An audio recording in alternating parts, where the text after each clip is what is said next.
this, it's not just an antidepressant story with rating scales. It's measurements of any sort, whether your asthma measurements or your cholesterol levels or blood glucose or bone densities.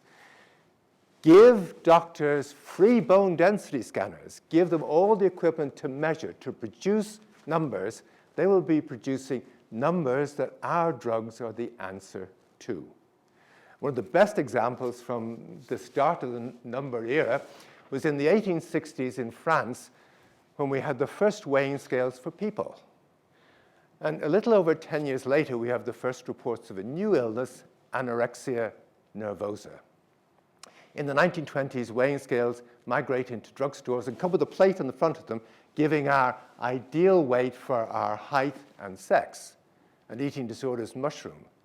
In the 1960s, weighing scales come into our bathrooms, and eating disorders explode in countries that have weighing scales, not anywhere else in the world. Weighing scales don't cause an eating disorder in their own right, but they cause the nervosa bit of it. And they cause a neurotic disorder in you, or risk. You risk getting a neurotic disorder when you start measuring aspects of your physical being, and your doctor risks getting one as well.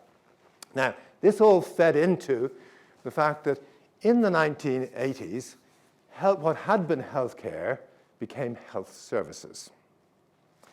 Previously, it was about treating you for the problems that you brought me. I was treating you for the risks of the condition you had, trying to minimize those so you could get on to live your life. Now it became a case of you were coming to a service industry that had managers for whom the idea of bringing good out of a useful poison doesn't compute any more than it does for insurance companies. Their job is, well, managing me involves getting me, when you come along to see me, to treat you in a way which minimizes risks to the organization I work for rather than to you. And you've almost certainly felt this to some extent, if you're old enough to be aware of what things were once like. Before 1980, my clinical judgment and yours was the jewel at the heart of care.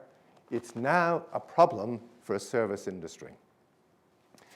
Managers will tell you, managers can manage what they measure, what you see on the left-hand side. What they're producing is a lot of measurements, a lot of numbers, which put a sheen of scientific gold on things that happen in hospitals and clinics, but make care unsustainable.